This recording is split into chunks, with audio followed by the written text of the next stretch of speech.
Segunda carta de Pablo a los Corintios, capítulo 5, verso 11. Vamos a dar lectura en esta porción. Segunda carta del apóstol Pablo a los Corintios, capítulo 5, verso 11.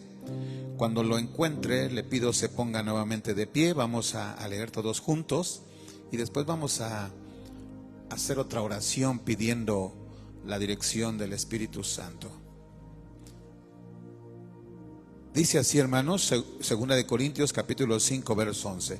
Conociendo pues el temor del Señor, persuadimos a los hombres, pero a Dios le es manifiesto lo que somos, y espero que también lo sea a vuestras conciencias. Padre, en el nombre de Jesús te agradecemos. Gracias, Señor, por este regalo que tú nos has dado, Señor, en dejarnos tu santa y bendita palabra. Señor, tu palabra es el mejor consejo. Tu palabra, Señor, son esas aguas que pueden saciar nuestro espíritu y nuestra alma. Esta palabra, Señor, es la que alimenta nuestro espíritu, nuestra alma. Es el pan bendito, Señor. Jesús dijo que no solo de pan literal vivirá el hombre, sino también se alimenta de toda palabra que sale de la boca de Dios, que es la Sagrada Escritura. Muchas gracias por tu iglesia, Señor. Gracias porque me das este privilegio de poder, Señor, compartir con tu iglesia, con tus escogidos, Señor, este mensaje. Guíanos, Señor, te lo pedimos en el bendito nombre de Jesús de Nazaret. Amén y amén. Démosle la gloria al Rey, a Jesús. Él está aquí. Ocupen su lugar, hermanos.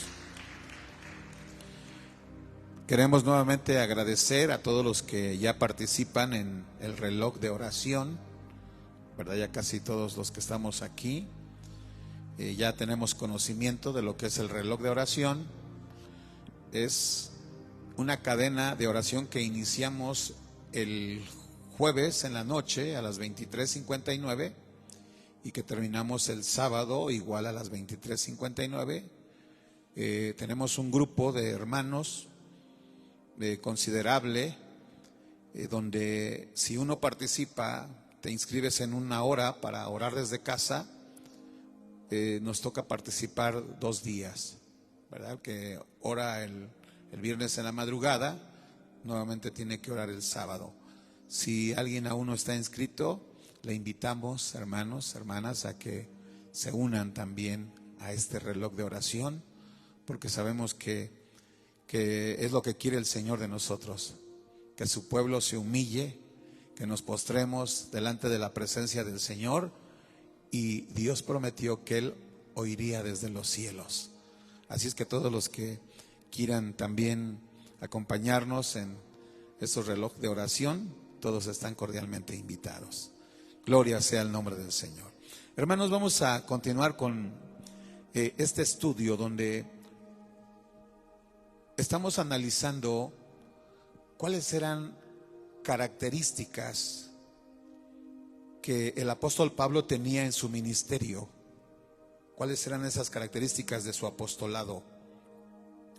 Hemos aprendido que el apóstol Pablo, hermanos, era un hombre entregado a Dios, que aunque él pasó por aflicciones y tribulaciones, él nunca se quejó de Dios, nunca le reclamó, nunca hubo un reproche. No, al contrario, en las aflicciones y tribulaciones él exaltaba el nombre del Señor. Y en esa situación a veces tú y yo nos podemos encontrar, porque Él quiere ver cuál es nuestro corazón, cuál es realmente la intención que tenemos en nuestra alma, hasta dónde podemos adorarle,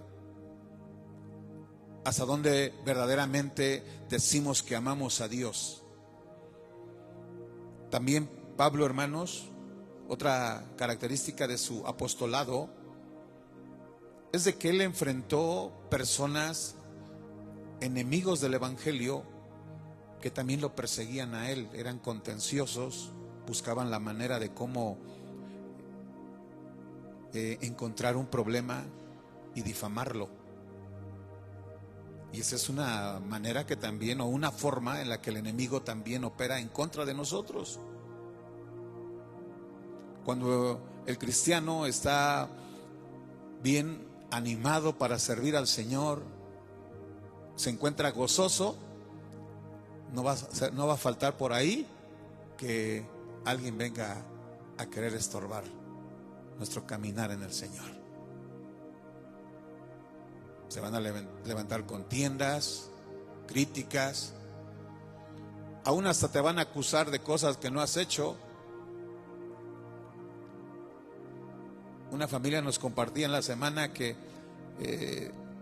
al hermano, ¿verdad?, le llamó una persona que pues es de la iglesia, bueno, supuesto cristiano, y le empezó a decir de cosas sin saber por qué, a insultarlo, a ofenderlo, a reclamarle.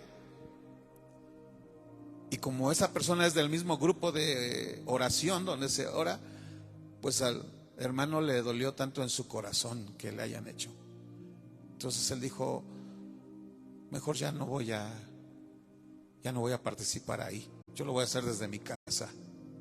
Pero vean cómo Satanás empieza a dividir, a romper, a destruir. Porque eso es lo que él quiere.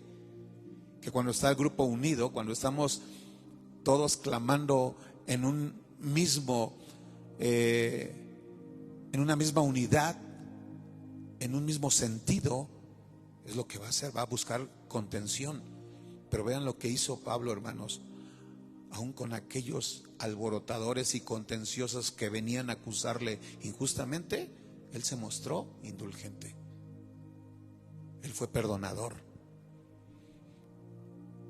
También Pablo, hermanos, con aquellos que habían cometido pecado, a algunos tuvo que disciplinarlos, porque no se puede tolerar, hermanos, el pecado. Eso es impunidad espiritual. Pero él tampoco no fue tan inconsciente o insensible de destruir a aquellos que estaban luchando por buscar al Señor. No, él era bueno con ellos. También Pablo, hermanos, hemos estudiado que él sentía un gran amor por las almas, un gran amor por aquellos que aún no han encontrado al Señor. Y cuando sentimos ese amor, esa pasión por aquellos, vamos a buscar la forma, primero, siempre, antes de sembrar la palabra, sembrar la semilla, tenemos que clamar en oración. Aquel compañero del trabajo, de la escuela, el vecino, la vecina, que algunos se burlan porque tú crees en el Señor, porque eso es lo que quiere hacer el enemigo, colocar una brecha, un muro de separación, para que tú no tengas la oportunidad sociable para compartir el evangelio. Es lo que va a hacer el enemigo. Por eso en el trabajo a veces unos se burlan, te rechazan, hablan mal de ti con los jefes o con otras personas, porque ya el enemigo está guardando su distancia, porque él no quiere que tú les prediques. Pero cuando comienzas a orar y pedir por esa petición, esa muralla se va a quitar, esa barrera va a desaparecer. Y tú vas a decir, Señor, Padre, yo quiero compartirle el evangelio, pero quiero que tú obres, que ese principado, esa potestad, ese espíritu satánico que está operando, que nos está haciendo una mal obra, yo lo reprendo en el nombre de Jesús. Toda barrera se quita y el Señor va a empezar a preparar esa tierra. Pablo, hermanos, nos enseñó esa característica. Él tenía un gran amor por las almas, pero también sentía una gran preocupación por los que colaboran. Y ahora, hermanos, en una de las peticiones que tenemos en el reloj de oración es pedir por aquellos que predican el evangelio, porque los que llevan el evangelio son el blanco del ataque del enemigo. Pero cuando una iglesia, cuando el cuerpo del Señor Jesús estamos pidiendo, estamos orando por aquellos siervos, el Señor coloca ángeles alrededor de ellos. El Espíritu Santo de Dios coloca vallados ángeles guerreros, ángeles príncipes alrededor de ellos. Entonces, cuando vamos a predicar, aunque andemos en valle de sombra de muerte, a veces vas a predicar y te vas a meter a lugares donde hay principados, donde hay potestades, principados de idolatría, de muerte, de brujería, de hechicería.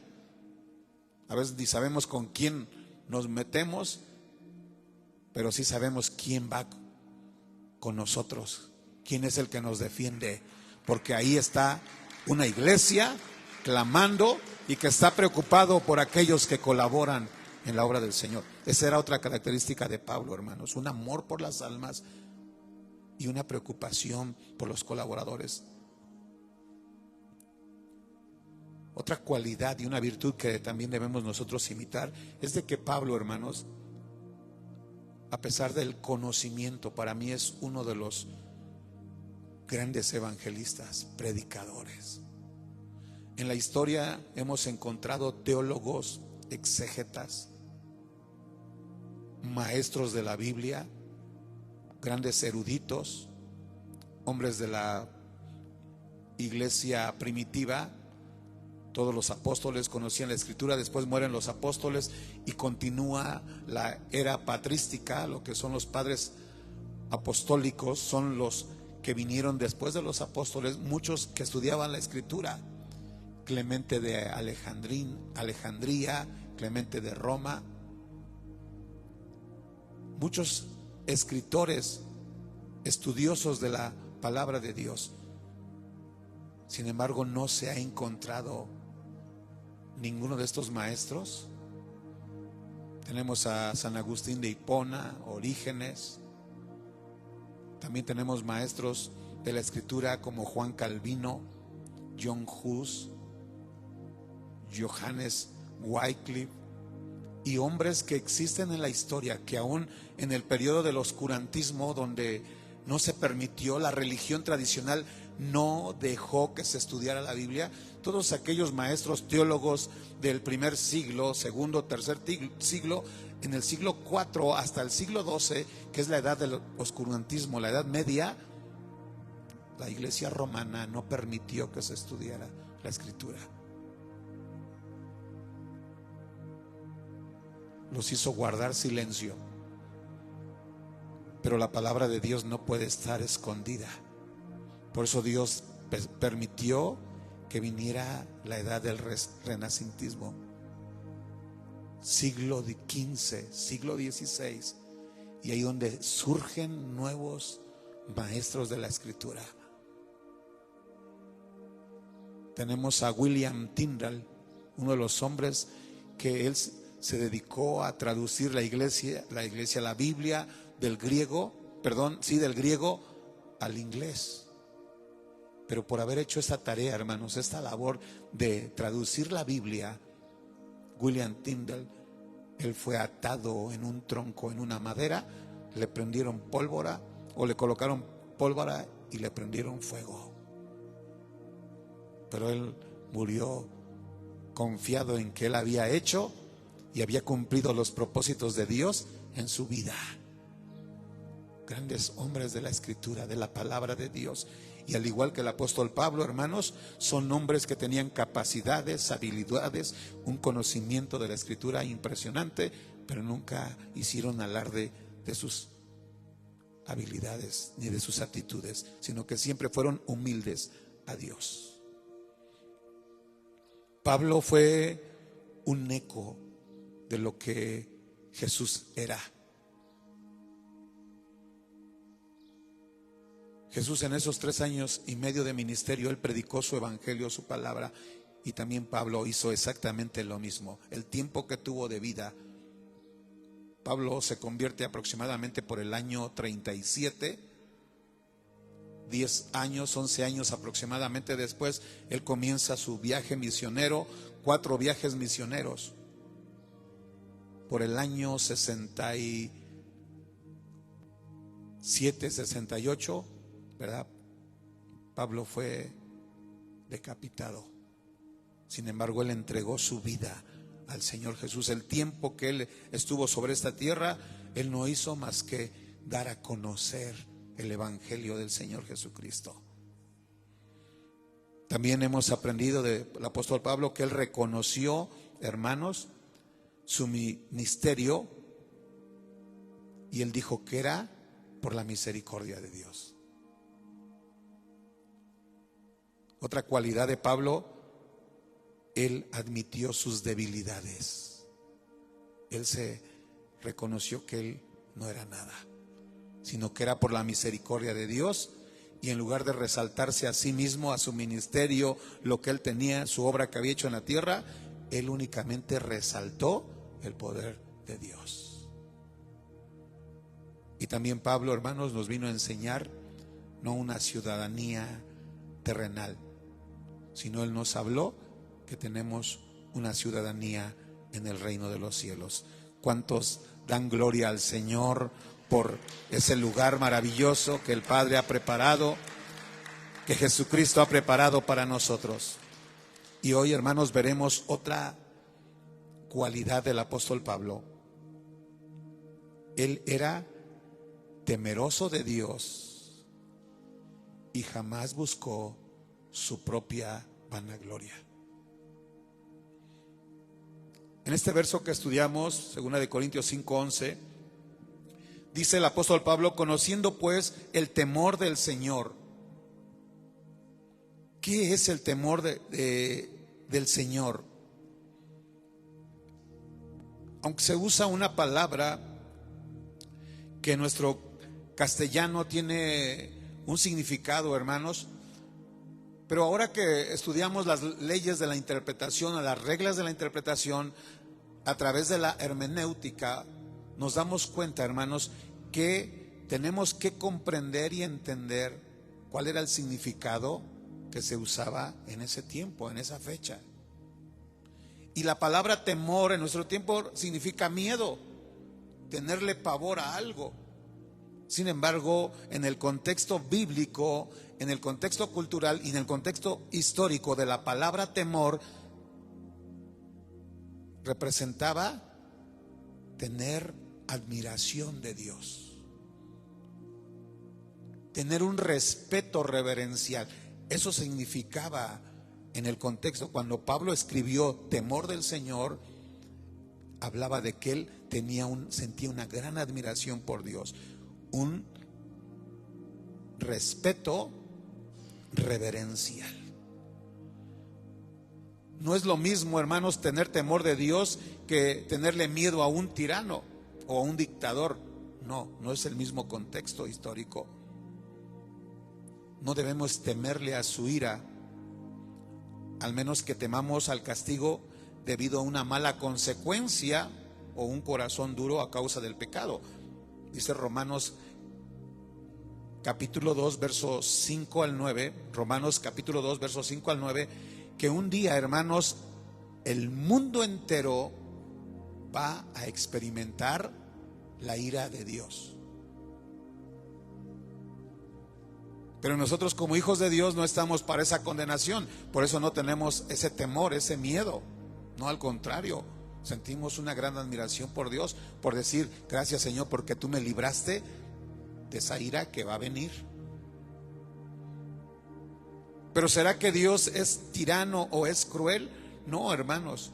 Por eso Dios, en su infinita bondad, en su grande misericordia, Él se ha provisto de patriarcas, de jueces, de reyes, de profetas, de apóstoles, y aún el Padre envió a su propio Hijo a dar el mensaje a la humanidad, a que se arrepienta de sus pecados para que no vaya a esa condenación.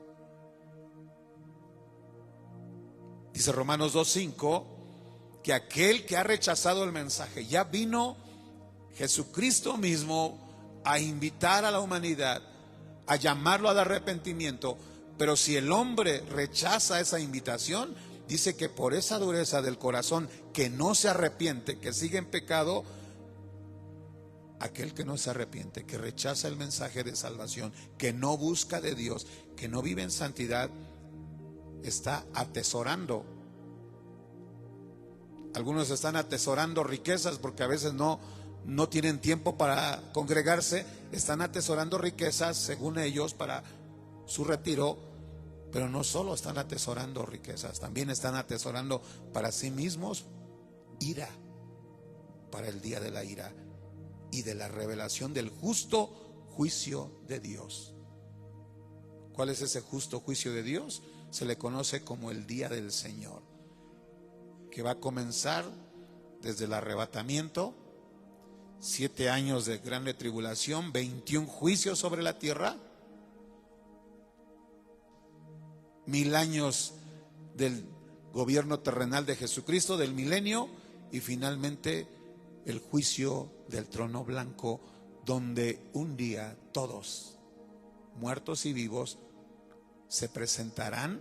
Digo se presentarán porque nosotros por fe, la iglesia, creemos que no estaremos en ese trono blanco, porque ahí ya no será ese Cristo humilde que vino en un pollino entrando a Jerusalén, que los líderes judíos religiosos hicieron lo que quisieron con él. No, ahora es al revés. Allá no viene en un pollino, ahora viene en un caballo blanco como rey. Ahora viene como monarca para derramar su juicio sobre las naciones, para pelear contra las naciones que endurecieron su corazón.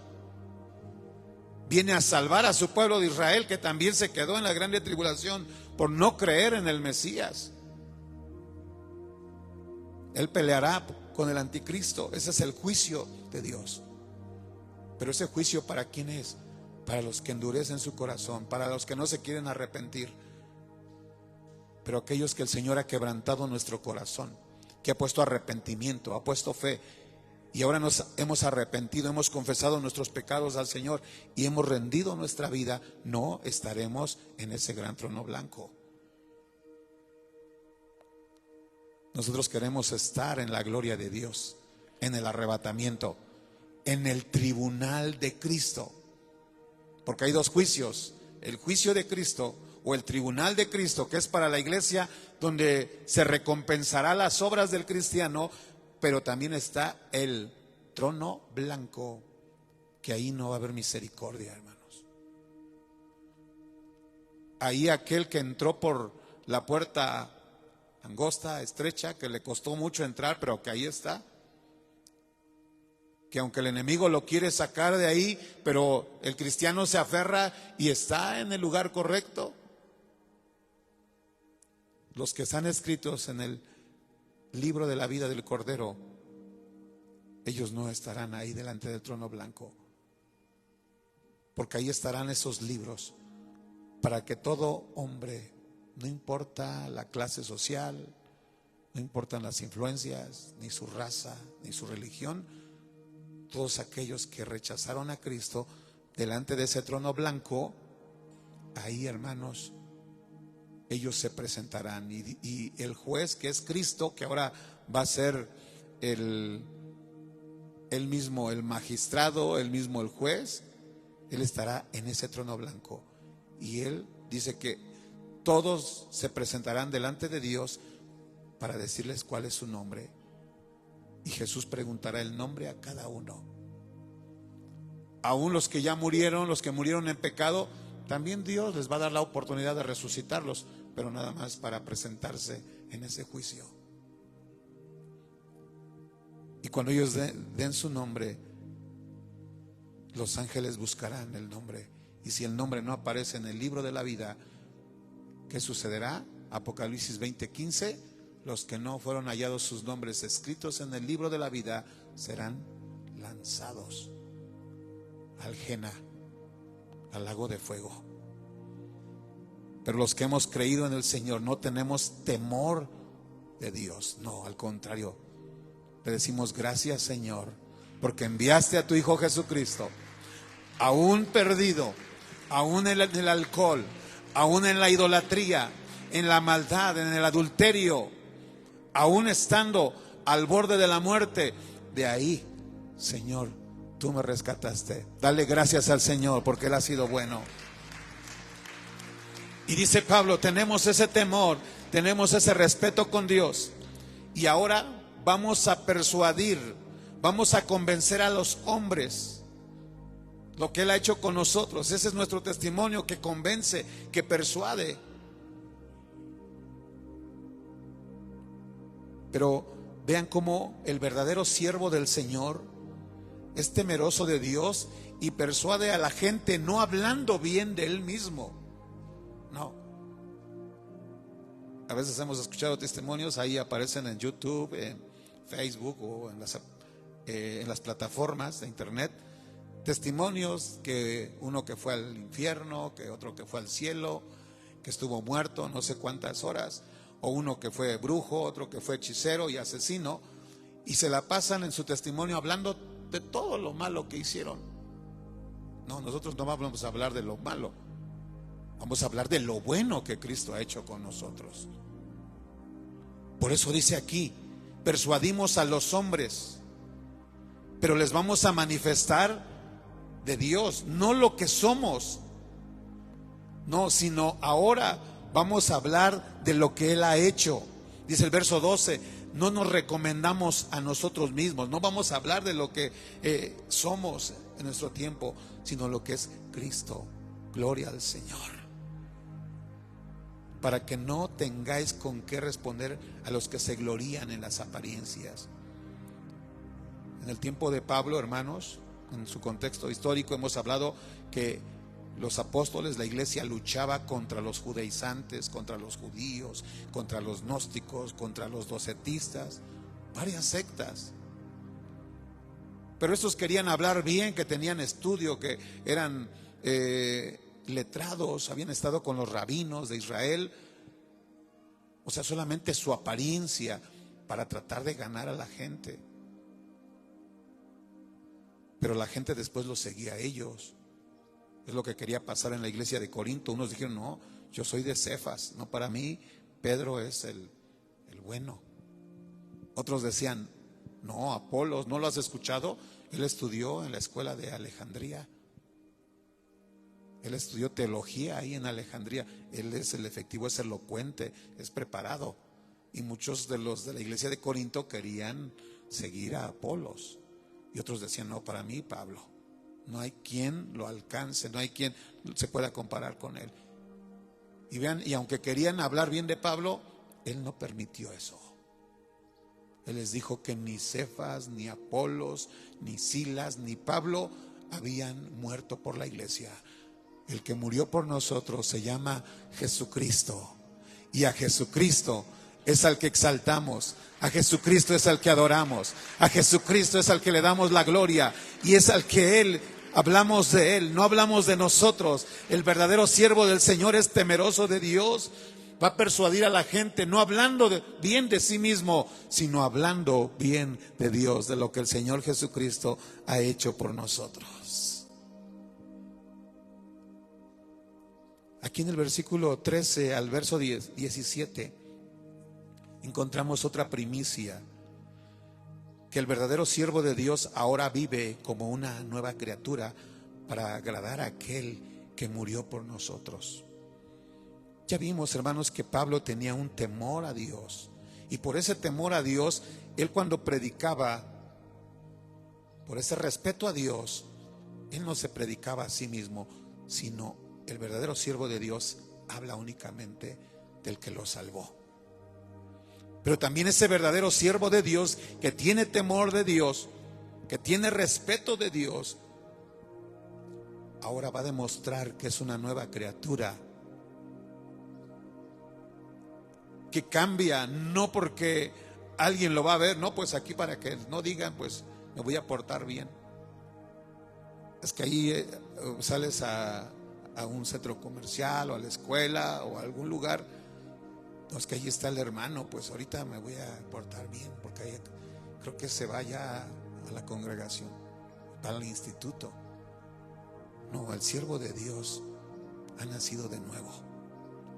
Se va a comportar bien en el trabajo, aun cuando nadie lo ve, en la oficina, con los jefes, con los compañeros, a veces aún en convivencias con familiares, hermanos que no son cristianos, porque a veces también tenemos que convivir con personas que no son cristianas.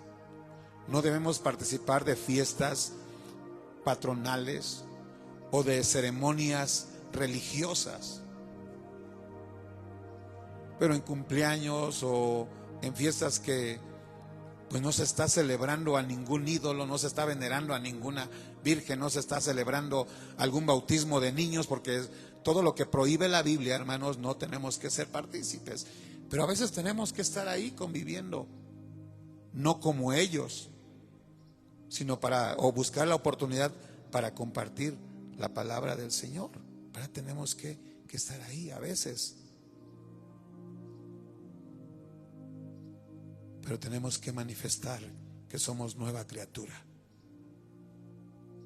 A veces por el rechazo de la familia, porque pues me van a decir el hermanito, o quién sabe qué nos quieran decir, hermanos. Y a veces para buscar y tener la aceptación de la gente, pues nos pasa como al camaleón.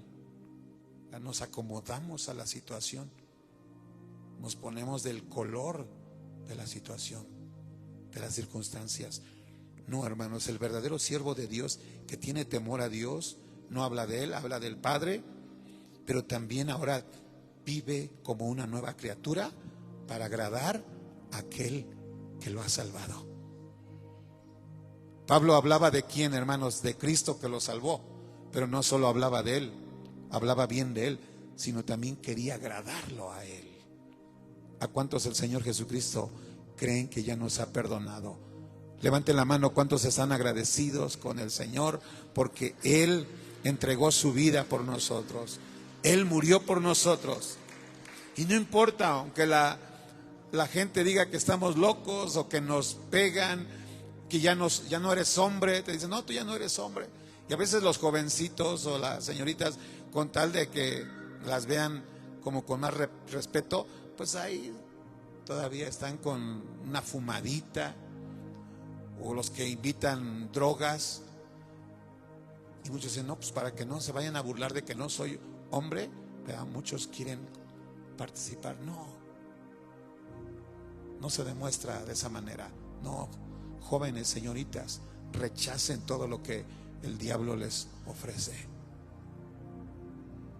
Tenemos muchos casos de jovencitos en ministración que están luchando, son oprimidos, tienen delirios de persecución, trastornos mentales, trastornos de ansiedad, porque le abrieron la puerta a las drogas. Y el enemigo no juega. Él solamente sabe matar. El diablo solamente sabe destruir y robar. Por eso no le abran la puerta al enemigo. Cierren la puerta y rechacen toda oferta de Satanás. Dice aquí el versículo 13 que a Pablo, por comportarse de esa manera, le decían que estaba loco. Y dice Pablo, si me dicen que estoy loco por Dios, no me interesa. Al contrario, yo quiero agradar a ese Dios. Y si me dicen que estoy cuerdo, dice, eso es para mí. Pero a él no le preocupaba la crítica, porque el amor de Cristo, dice, nos constriñe. El amor de Cristo nos hace humildes, nos hace pequeños, ya nos coloca una protección de aceite, que todo lo que te digan se resbala. ¿Cuántos tienen el aceite del Espíritu Santo en su vida? Así es que cuando alguien te critique, hable mal de ti, no te preocupes. Al contrario, glorifica al Señor. Dice Pablo, no me preocupa. Pensando esto, que si uno murió por todos, luego todos murieron, y por todos murió para que los que viven. Ahora, hermanos, nosotros tenemos vida espiritual. Antes estábamos muertos espiritualmente, pero como Cristo murió por nosotros, ahora somos vivos espiritualmente. Para Dios existimos. La humanidad que está sin Cristo, hermanos, aunque ellos le rueguen, le griten, le clamen, le pongan una vela, le pongan unas flores, una imagen, y aunque estén gritando, hermanos, para Dios esa gente no existe. Están muertos espiritualmente. Pero tú y yo sí existimos para Dios.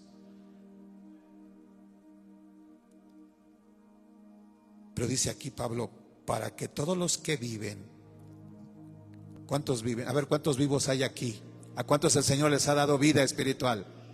Pues ahora quiere Pablo que todos los que estamos vivos ya no vivamos para agradarnos a nosotros, ya no vivamos para derrochar nuestra salud, nuestras fuerzas, nuestra juventud, porque gracias a Dios que somos jóvenes. A ver cuántos jóvenes hay aquí, levanten la mano, porque el Señor nos ha hecho nuevas criaturas.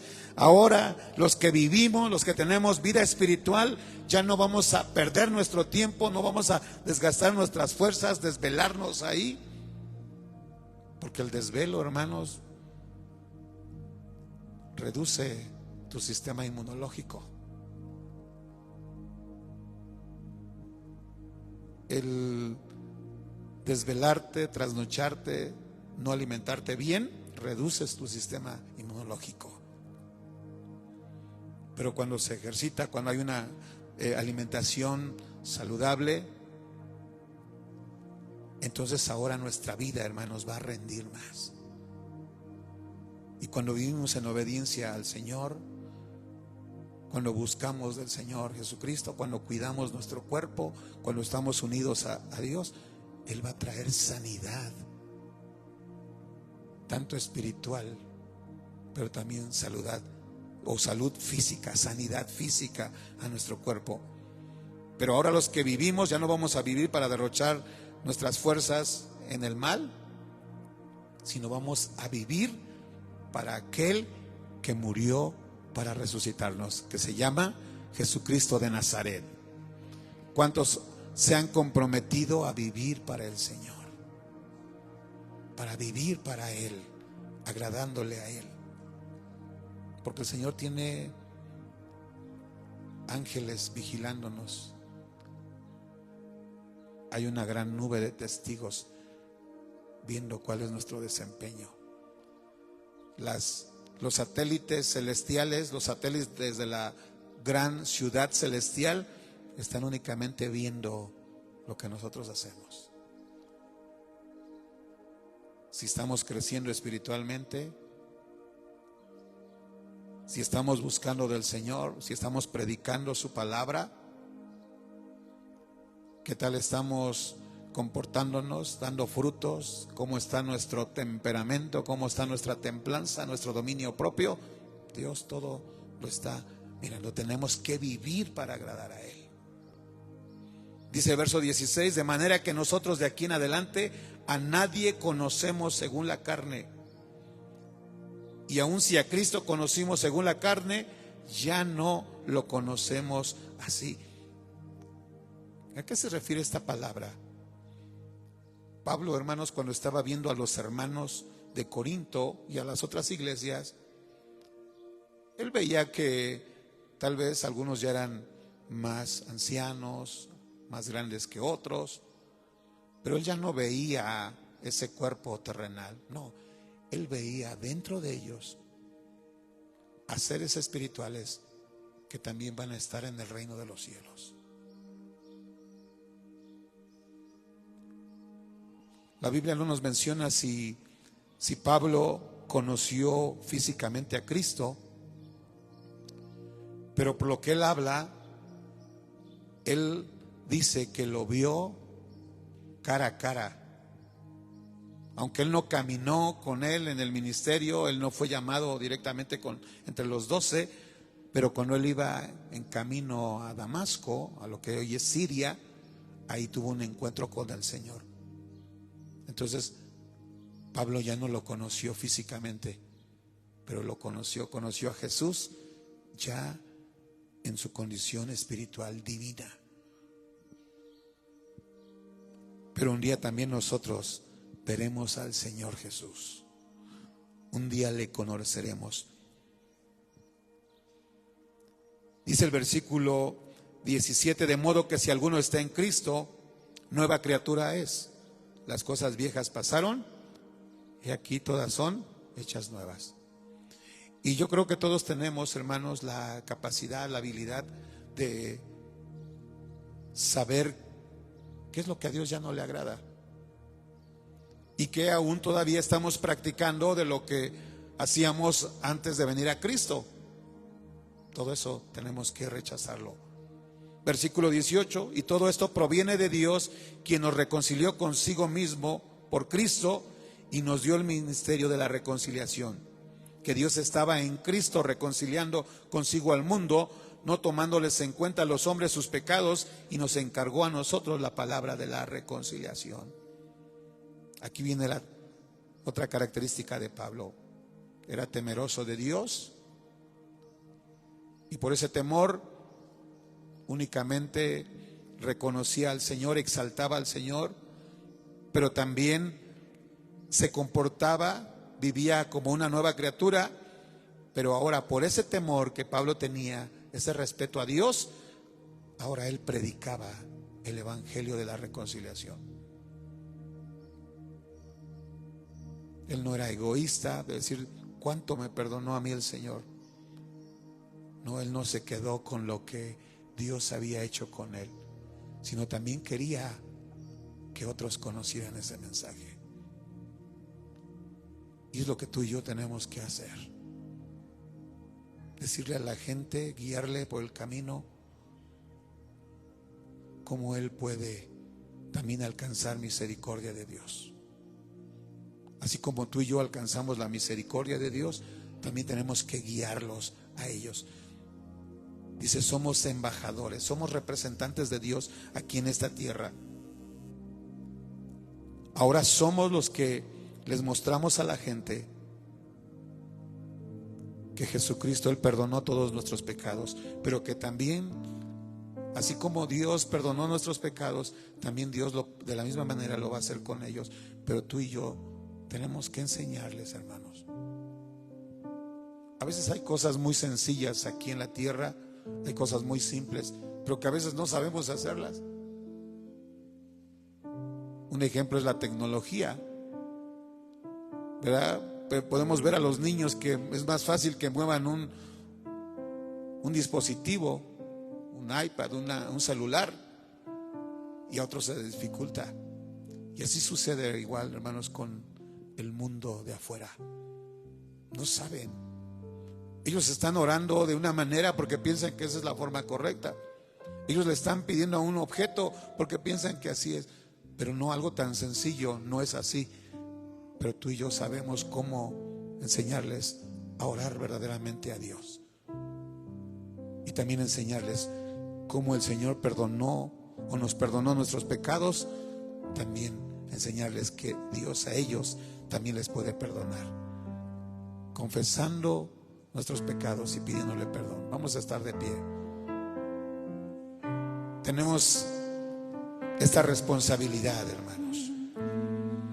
Tenemos esa responsabilidad ahora. Número 1, de tener ese respeto reverencial a Dios. Y por ese respeto, ahora tenemos que ser nuevas criaturas. Dejar la vida pasada. Ya estamos en Cristo, ya no podemos estar atrás, ya no podemos estar en el mundo. Esas cosas pasadas, las cosas viejas ya pasaron, ya se queda ya. Todo lo viejo, mal carácter, las malas prácticas, la mentira, el engaño, la pereza espiritual, la flojera espiritual, todo se queda allá atrás. Ahora todas son hechas nuevas en Cristo Jesús.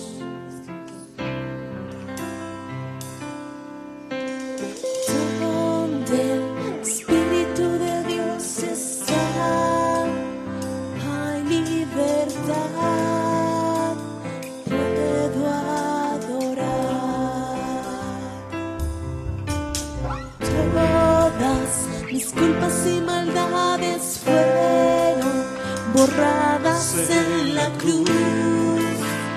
Libre soy,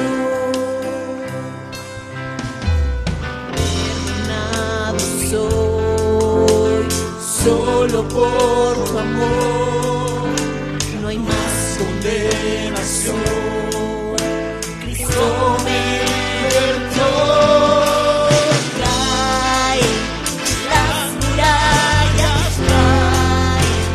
Las cadenas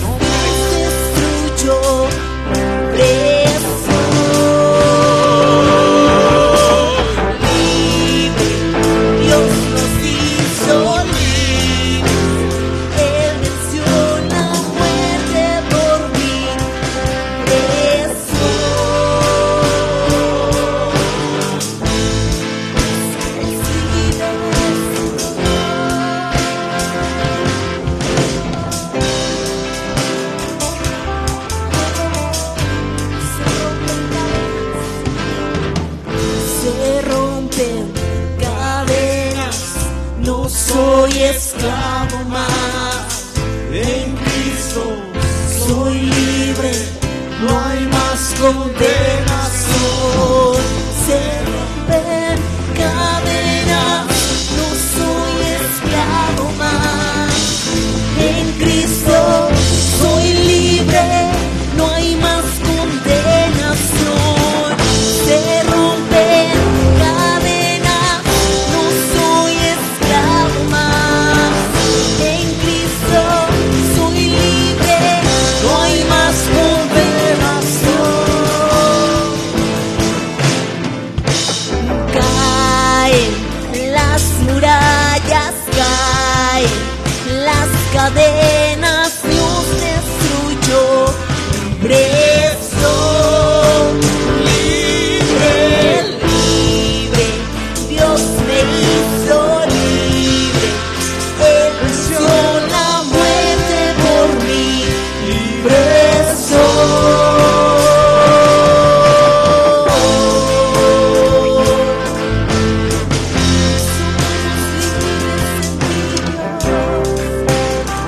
Amén, gloria al Señor. Si en esta tarde tú aún eres esclavo del temor, del miedo, no hay que temer al juicio, a lo que vendrá, sino hay que tener un respeto a Dios. En esta hora, entrega tu alma al Señor Jesucristo, y si tú entregas tu vida a Cristo, tú serás salvo. Tú vas a alcanzar la vida eterna, el reino de los cielos. Padre, en el nombre de Jesús, te damos muchas gracias, Señor. Gracias, poderoso Rey. En el nombre de Jesús te pedimos que tu presencia siga obrando en cada uno, Señor, de mis hermanos. Que podamos, Señor, ahora experimentar ese crecimiento espiritual. A muchos, Señor, se les ha dificultado el crecimiento espiritual. En otros no hay ese crecimiento, Señor. Primero por la falta de disciplina, por la falta de constancia, porque no se han integrado al cuerpo de Cristo, porque no han muerto al pecado y porque no viven en armonía y en unidad a la iglesia del Señor. Pero ayúdanos, Padre amado, a poder crecer espiritualmente. Pon en tu iglesia, Señor, ese crecimiento cada día más y más, que vayamos avanzando. Gracias por esta palabra.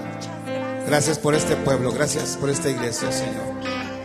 Ahora te pedimos que también tú presidas, Señor, esta presentación de niños, Señor. Que también tu presencia, tu Espíritu Santo se manifieste en esta hora, Señor. En el nombre de Jesús. Amén y amén.